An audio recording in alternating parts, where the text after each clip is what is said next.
창세기 2장부터 4장까지의 인간의 죄에 대한 부분과 죄로 말미암아 죽음이 들어온 이야기가 나오는데요. 특별히 4장에서 가인의 후손의 이야기들이 나오고 있죠. 가인의 후손들이 어떻게 세상의 문화들을 만들어가면서 그 세상의 문화들이 하나님을 위해서 사용되어지는 것이 아니라 자신의 욕심과 자신의 성공과 자신의 이기적인 생각을 통해서 그런 것들이 사용되어짐을 저희가 함께 봤고요.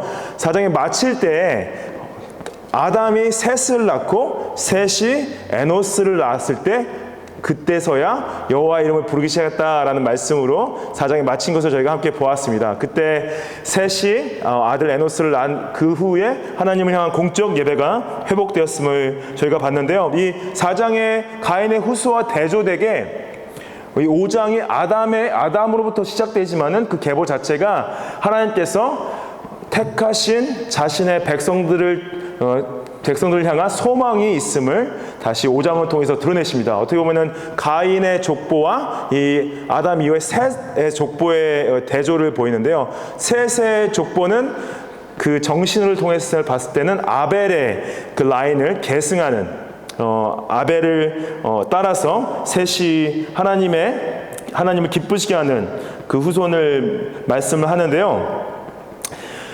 이 족보를 얘기할 때 이 5장의 족보에 있어서 우리가 가장 중심되는 인물은 에녹인 것을 우리가 보게 됩니다. 에녹이 하나님과 동행하였다라는 것이 이 전체 족보의 주제예요. 잘 보시면은 이 창세기 기자 모세가 이 족보를 적었을 때 족보를 적는 목적이 에녹에서 드러나는 것을 저희가 분명히 볼 수 있습니다. 그래서 이 설교 제목을 하나님과 동행하는 삶, 왜냐? 이 족보의 목적이 에녹이 어떻게 하나님과 동행하는지에 대한 기록인 것을 저희가 알 수가 있습니다. 1절 말씀 보시면은 이것은 아담의 계보를 적은 책이니라 하나님이 사람을 창조하실 때 하나님의 모양대로 지으셨다. 그렇죠? 그래서 그 전에 가인의 족보가 나오는 이후에 어떻게 보면은 아벨의 족보라고 되지만 아벨은 죽었죠. 아벨 대신에 셋이 태어났는데 셋으로부터 시작하지 않고 다시 아담으로부터 시작하는 것을 저희가 볼 수가 있죠. 근데 이 계보를 적었다. 영어로 보시면 The Book of Generations. 근데 계보를 적은 책, 이 원어적 헬라의 원어 단어는 세페르 톨레도시라는 단어인데 이 톨레도시라는 단어가 창세기 전체에서 굉장히 중요합니다. 톨레도시 이 계보를 하나님께서 중요한 시점에서 구속사적인 의미가 있을 때마다 이 톨레도시라는 단어를 써서 하나님의 역사적인 간섭하심을 드러내시는데 그것이 2장 4절에 나왔고 나중에 6장 9절에 또 나오고요. 10장 1절에 나오고 또 37장 2절에 나와요. 그때 이 톨레도이라는 단어 톨레도이라는 단어 자체를 통해서 하나님께서 자신의 구속사역을 어떻게 이루어 가시는지를 드러내시는데 특별히 오늘 이 5장 1절에 나와서 5장 1절부터 6장 8절까지의 의미, 전체적인 의미는 무엇이냐? 인류 전체에 대한 연결성을 하나님께서 말씀하시는 거죠. 아담으로 시작되었다. 그래서 어떻게 보면은 우리가 다 나눠져 있지만은 우리의 기원은 한 명이다라는 것을 드러내시는 거고요. 그 다음에 그것이 하나님께서 결국 그 인류를 통하여서 하나님의 우주적인 축복을 드러내시는 것을 아담으로부터 시작하셨다라는 걸 볼 수가 있고, 근데 아담의 죄의 결과로 말미암아 죽음이 우리를 다스리면서 혹독한 현실을 강조하는 것을 저희가 또 동시에 볼 수가 있습니다. 그리고 또 이 불의한 자손, 가인의 라인과 또한 의로운 자손, 어떻게 보면은 아담 계열이지만은 아벨과 셋 라인으로 해서의 대립을 예측할 수도 있고요. 그 다음에 하나님께서 인류 전체의 악함으로 인해서 하나님의 공의로운 진노가 정당함을 노아를 통해서 드러내신 것을 또 볼 수가 있습니다. 여기서 1절 말씀 보시면은 하나님이 사람을 창조하실 때 하나님의 모양대로 지셨다 그랬죠. He made him in the likeness of God. 하나님의 모양대로 지셨다. 이것은 창세기 1장 말씀에도 언급이 되어 있죠. 하나님께서 자신의 형상을 따라 image of God. 그래서 그 라틴 말로 imago Dei. 하나님의 형상을 쫓아서 인간을 만드셨다 했을 때 여기서 이 하나님의 형상을 다시 언급하는 이유는 하나님께서 아담과 교제하는, 하나님과 동행하며 하나님과 함께 할 수 있는 영적인 존재로 창조하셨다는 걸 다시 강조하는 부분이 있어요. 전체 족보를 봤을 때 하나님께서 원하시는 것은 하나님께서 인간을 만드시고 인간을 영적인 존재로 만드시고 인격적으로 존재로 만드셔서 다른 동물들과 다르게 우리가 하나님과 교제할 수 있는 존재로 만드셨다는 거죠. 하나님과 동행할 수 있는 존재로 말씀하시는 거죠. 그리고 또 하나님께서 자신의 형상대로 만드셨다 했을 때는 결국에는 하나님이 자신의 영이 사람 안에 거하고 있음을 말씀을 하시는 겁니다. 근데 이것을 나중에 신약에 와서 예수 그리스도를 믿는 자마다 하나님께서 성령이 내주하신다는 것을 통해서 어떻게 보면은 처음에 아담과 하나님과의 그 영적 교제 가운데서 죄로 말미암아 영적인 단절이 왔는데 예수 그리스도로 말미암아 그 영이 다시 내주하게 되시고 우리 모두가 성전으로 부름받은 것을 고린도전서 3장 16절에 말씀하시죠. 너희는 너희가 하나님의 성전인 것과 하나님의 성령이 너희 안에 계신 것을 알지 못하느냐. 하나님의 성전을 더럽히면은 하나님이 그 사람을 멸하시리라. 하나님 성전은 거룩하다. 너희도 그러하다. 그게 뭐냐? 결국에는 우리가 하나님의 이마고대 하나님의 형상을 쫓아 지음을 받았는데 죄로 말미암아 그 형상이 깨어지고 타락했는데 예수 그리스도의 십자가의 죽음과 부활을 통하여서 성령께서 우리에게 내주하심으로 말미암아 우리 안에 하나님의 형상이 회복됐다는 거죠. 그래서 우리가 하나님 성전되는 건 뭐냐? 결국에는 창조 시에 하나님과 교제권 가운데 친밀함과 동행함 가운데 다시 들어갈 수 있다는 것을 강조하시는 거죠. 2절 말씀 이제 보시면은 창조 때 얘기를 다시 하시죠. 남자와 여자를 창조하셨다. 이걸 반복적으로 강조하시죠. 그래서 하나님께서는 남자와 여자 두 성 외에 다른 성을 만들지 않으셨고 그 다음에 그들에게 복을 주셨다. 그들을 사람이라 일컫으셨다라고 말씀하시죠. 이게 우리한테는 너무 당연한 진리인데 불구하고요. 여러분들 지금 이 세대에서는 가장 큰 사단의 공격 중에 하나가 이 성 정체성에 대한 문제인 거 아시죠? 그래서 지난달 6월 한 달 동안 프라이드 먼스 아세요? 프라이드 먼스라고 그게 뭐냐 그 성소수자들 다른 성의 정체성을 가진 사람들을 그들에게 사회적 불의가 있지 않고 그들이 축하되어지고 축복되어지고 다들 잔치해야 된다. 그래서 한 달 내내 그 프라이드 먼스를 하는데 놀랍게도 그 조던 피터슨이라는 사람이 그거를 비판하면서 그 프라이드라는 단어 자체가 virtue가 아니라 그 프라이드라는 게 교만이지 프라이드는 그것이 축하돼야 될 일이 아닌데 그거를 프라이드를 그 이름을 달아서 그들이 가지고 있는 그 자신의 성 정체성을 자랑하는 것이 얼마만큼 교만한지를 이제 얘기했는데 맷 월시라는 분이 2년 전에 다큐멘터리를 만들었어요. 다큐멘터리 제목이 뭐냐면 여자란 누구인가, 여자란 무엇인가, What is woman? 그게 제목이었어요. 그래서 질문을 하러 다니는 거예요. 도시마다 돌아다니면서 여자란 무엇입니까? 교수한테 가서 물어보고 의사들한테 가서 물어보고 그 다음에 학자들과 그 다음 길거리에 지나간 사람들한테 물어보는데요. 다 대답을 못해요.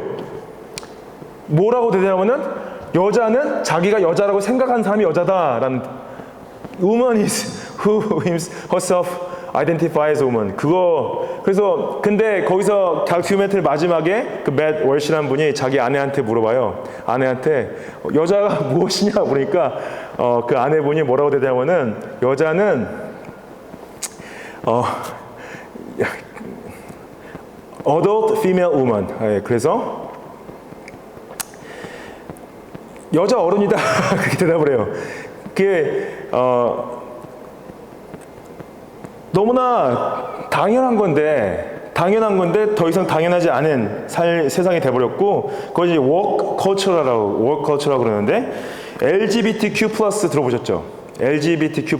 그래서 L이 뭐냐면은 레즈비언, G가 게이, B가 바이섹슈얼, T가 트랜스젠더, Q가 queer, T는 그 외의 모든 것들을 다 포함한다는 뜻이에요. 그래서 레즈비언, 동성애자들, 그리고 또 성전환자들, 그리고 그 플러스에는 무성애자들 들어가 있고 인터섹스, 팬섹슈얼, 투스피릿, non-binary, genderqueer 그냥 모든 걸 다 포함해서 처음에는 한 70까지 얘기를 했는데 근데 더 이상은 70까지도 아니고 무한대라고 얘기를 해요. 원하는 만큼 성 전체성이 있다고. 근데 이것을 받아들이지 않으면은 성적인 억압을 한다고 말하는 게 문제예요. 근데 우리는 동의하지 않을 수 있다는 거를 전에는 괜찮다고 했는데 이제 동의하지 않으면은 우리는 성을 억압하는 사람들이다라고 얘기하는 거죠. 그래서 막 공격하고 화내고 싸우고. 예.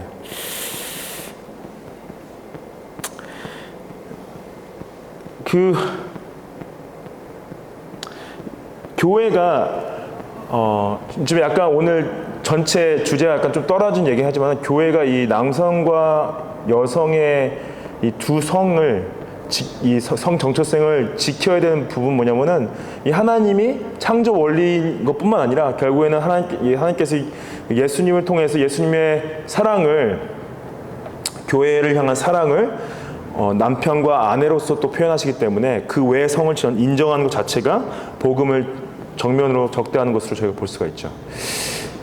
그들이 창조되던 날에라고 써있죠. 그들이 어떻게 보면 타락 이전에 하나님께서 그들에게 복을 주셨다 그러죠. 그래서 복을 주시면서 너희는 번성하고 그리고 세상의 모든 것을 다스리라고 이제 축복해 주셨죠. 그리고 그들의 이름을 사람이라고 일컫으셨는데요. 이 3절 말씀이 이제 중요한 의미를 좀 가지고 있는데 아담은 130세에 자기의 모양 곧 자기의 형상과 같은 아들을 낳아 이름을 셋이라 했다 그래요.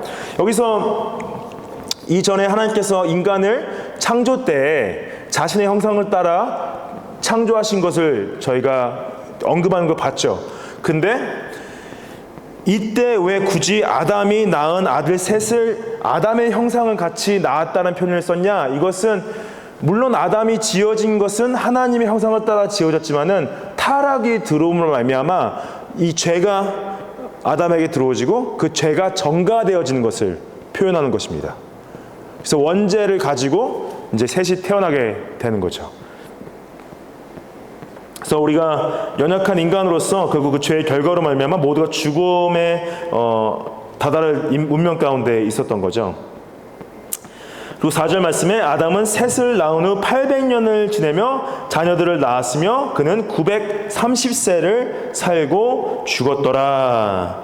그러죠. 그래서 여기서 아담이 결국 하나님 말씀하신 대로 죄가 들어온 말미암아 죽음이 들어온 것을 아담이 처음으로 증명을 하죠. 그 이전에 가인이 아벨을 죽인 건 살인해서 죽인 거지만은 이것은 자연사죠. 아담이 나이가 돼서 죽게 된 거죠. 근데 여러분들 여기 지금 930세에 살았다고 생각해 보십시오. 저희가 느끼기 굉장히 오랜 시간이죠. 모르겠어요. 부러워해야 되는 건지 아니면은 이거를 부러워하기에는 좀 너무 오랜 시간이 아닌가. 여기서 이제 여러 가지 추측들이 있어요. 왜 오래 살 수 있었을까? 아담이 어떤 생명나무의 과실을 먹어서 좀 오래 산 것이 아닌가? 아니면은 처음에 초기 인류가 어떤 탁월한 능력과 어떠한 그 몸에 다른 경건성이 있었나? 아니면 그 당시 자연 환경이 너무 좋았고 그 음식물이 깨끗해서 음식물이 건강해서 이게 그래서 오래 산 것이 아닌가 여러 가지 추측이 있는데요. 저는 이제 그 여러 가지 추측과 해석 중에 제가 솔직히 제 마음에 동의가 되는 추측이 하나 있는데 그게 뭐냐면은 노아의 홍수 이전에는 지구 전체가 물층으로 쌓여 있어서 전체가 온실 효과가 있었고 그래서 온실 효과 가운데 온도가 계속 일정했는데 그거보다 더 중요한 것은 자외선을 완전히 막고 있던 거예요. 물층 자체가. 그래서 물층이 노아 홍수 때 내려왔을 때 갑자기 남극과 북극이 얼면서 그때 빙하기가 왔고 그래서 그때 동물들이 갑자기 얼게 됐다고 저는 생각을 하거든요. 그래서 그 노아의 홍수 때 그때 화석도 많이 만들어지고 노아의 홍수 때 갑자기 북극과 남극이 세워지고 노아의 홍수 때 그리고 또 대륙이 전체가 다 갈라져서 대륙들이 다 뿔뿔이 흩어졌다고 저는 그렇게 말하는 주장을 저는 동의하는 편입니다. 근데 그거는 이제 저희가 다 알 수는 없죠. 그때 그거를 어떻게 보면 과학적으로 증명할 수 있는 부분은 없고 성경의 기록을 봤을 때는 어떤 해성이 와서 지구를 친 기록도 없고 어떤 빙하기가 있었다기보다는 이 노아의 홍수가 있었다는 건 저희 기록을 알 수 있고 물층이 있다가 물층이 사라진 건 저희가 알 수 있기 때문에 어떻게 보면 그 전에는 자외선을 굉장히 잘 방어해서 오래 살 수 있었는데 지금 저희가 자외선을 계속 쐬고 있기 때문에 나이가 많이 갑자기 그래서 이제 노아 홍수가 온 이후에 갑자기 인류 전체가 나이가 확 줄어요. 예, 그걸로 또 이제 알 수가 있죠. 이 6절 말씀에 보면은 이제 에노스가 나오죠. 셋에 대한 나오죠. 셋의 아들 에노스고 셋이 910여 년 산 것. 그리고 또 9절 말씀에 나오는 에노스가 11절 말씀 보시면은 905년을 살았죠. 에노스가 아담의 손자였죠. 그리고 그 다음에 게난이 910세를 살았습니다. 아담의 증손주죠. 그리고 또 15절 보면은 마할랄렐이 17절에 895세를 살고 죽었다라고 나오죠.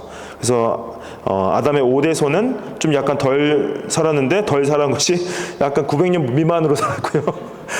그리고 또 그 다음에 야렛이 962년, 야렛이 굉장히 오래 살았어요. 근데 실제로 제일 오래 산 것은 무두셀라라고 나오는데 962년이면 한 38년만 더 살았으면 1000년을 채웠을 텐데 안타깝게도 962년 살고 죽죠. 이 6절부터 20절까지 아담의 6대손까지가 쭉 나오는데 죽었다라는 단어가 야모트인데 이 8번 반복되어지고 나았다라는 단어가 욜레드인데 이것이 20번 반복되어집니다. 그래서 이 죽음으로 단순히 끝나는 것이 아니라 낳음을 통해서 이 procreation, 창조 활동을 인간이 계속 하면서 그 자손들을 통해서 하나님께서 자신의 구원을 이루어 가실 것을 보여주시고 드러내시는 거죠. 제가 말씀드렸지만은 이 족보 전체의 가장 중요한 메시지는 이 에녹에게 저희가 순교에 있음을 저희가 볼 수 있습니다. 왜냐하면 이것이 똑같은 내용이 반복되어지다가 갑자기 내용이 바뀌는 걸 저희가 볼 수가 있잖아요. 21절 말씀 보시면은 에녹이 65세에 무드셀라를 낳았고 무드셀라를 낳은 후 300년을 하나님과 동행하며 자녀들을 낳았다. 그리고 365세를 살았다라고 그러죠.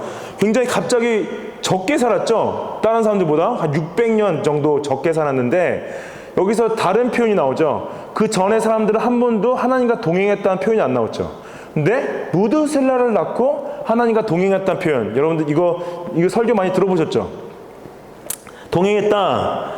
그래서 24절 말씀 보시면은 에녹이 하나님과 동행하더니 하나님이 그를 데려가심으로 세상에 있지 아니했다. 그래서 죽음을 맛보지 않고 들림 받은 첫 번째 사람이죠.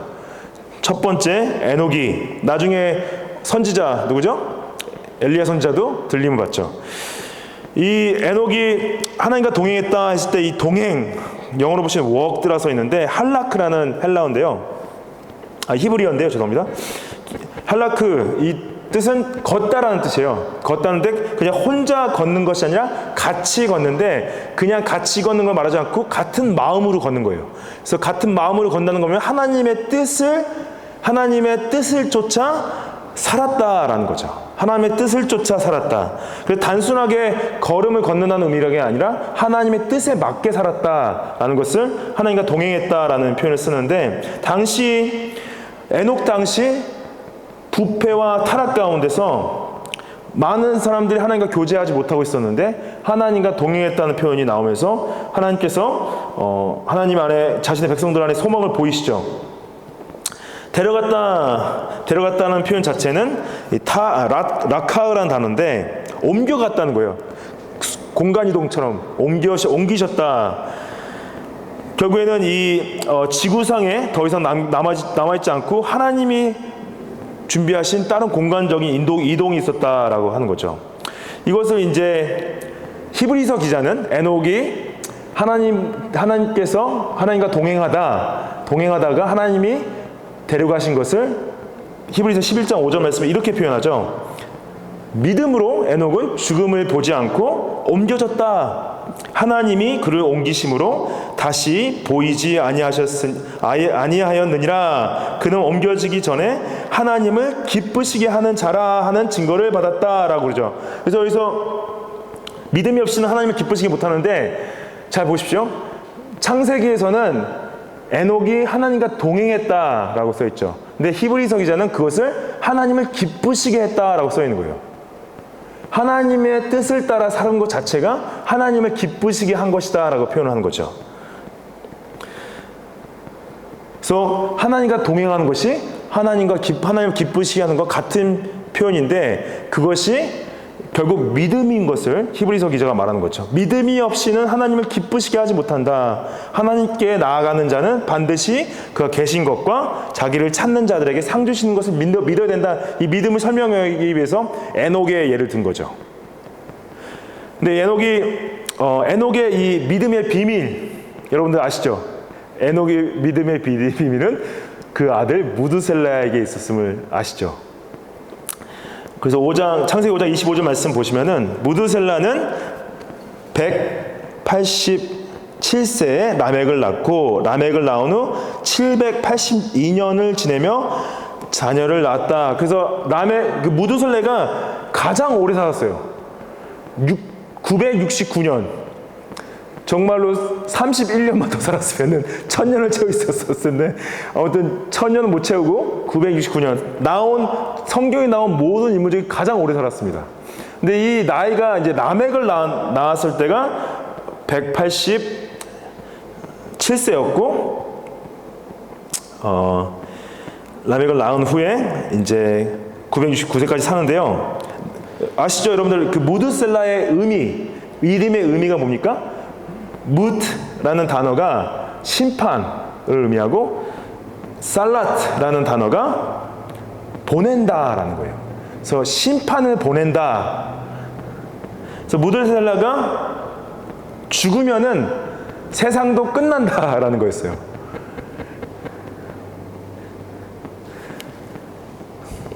그래서 보시면 28절 말씀에 라멕이 182세에 노아를 낳아요. 그러면은 무드셀라 나이 369세 때 노아가 태어납니다. 근데 여러분들 노아가 몇 살 때 홍수가 온 줄 아세요? 노아가 자녀들은 500세 때 나요. 굉장히 늦게 났죠.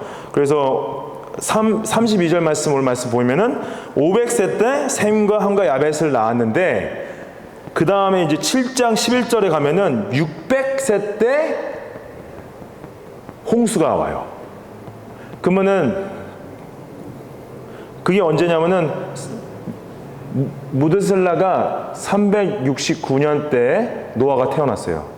그리고 노아가 600년일 때 홍수가 왔어요. 그래서 그걸 더하면은 969인데 그 해에 무드셀라가 죽은 거예요. 무드셀라가 죽음으로 홍수가 왔다. 심판이 왔다는 거죠. 그래서 이 무드셀라 제가 봤을 때 물론 에녹도 왜 하나님과 동행할 수 있었냐?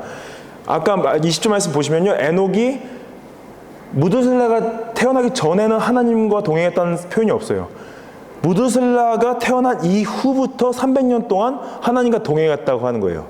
그러면 그 믿음의 내용이 무엇이냐? 너가 죽으면은 하나님이 심판하신대 그거예요. 너가 죽으면은 심판하시고 그러면은 뭐냐? 뭐 아침에 일어났다 그래도 다들 설교하시는 분 다 그 얘기 하시죠. 목사님들이 에녹은 일어나서 무드셀라가 살아있나 죽어있나 확인하면서 하루하루를 살았기 때문에 300년 동안 하나님과 동행했다라는 거예요. 우리 아들 살아있나? 그리고 그 세월 300년을 보내고 나서 하나님께서 너 충분히 나와 함께 동행했다 그러고 데려가신 거죠. 이게 우리에게 말씀하시는 건 뭡니까? 우리에게 말씀하시는 하나님과 동행하는 비밀이 무엇이냐? 우리가에게 말씀하신 하나님께서 우리가 어떻게 하나님을 기쁘게 하고 살 수 있을까요? 어떻게 하면 하나님과 동행하면서 살 수 있을까요? 했을 때 여러분들 이 에녹을 바라봐야 됩니다. 에녹은 결국 매일매일 언제든 하나님의 심판이 임할 수 있다는 것을 인지하면서 그 하루하루를 주님께 드리면서 그 무드셀라의 메시지를 온 세상에 선포하면서 평생을 살아온 거예요. 우리한테는 뭐니까 예수 그리스도가 언제든 오실 수 있다는 메시지가 동일하게 주어진 거죠. 그래서 여러분들 예수님의 재림의 메시지는 예수님 자신도 계속 반복적으로 사복음서에 다 나와 있어요.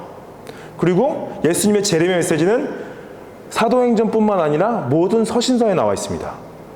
그리고 또 모든 서신이 아니라 서신서에도 나와 있고요. 그 다음에 중요한 것은 계시록 마지막까지 나와 있죠. 계시록 마지막 장에 예수님이 직접 말씀하시는 것을 요한이 기록하죠. 계시록 22장 12절 말씀에 보라, 내가 속히 오리니 내가 줄 상이 내게 있어 각 사람에게 그가 행한 대로 갚아줄 것이다. Behold, I am coming soon.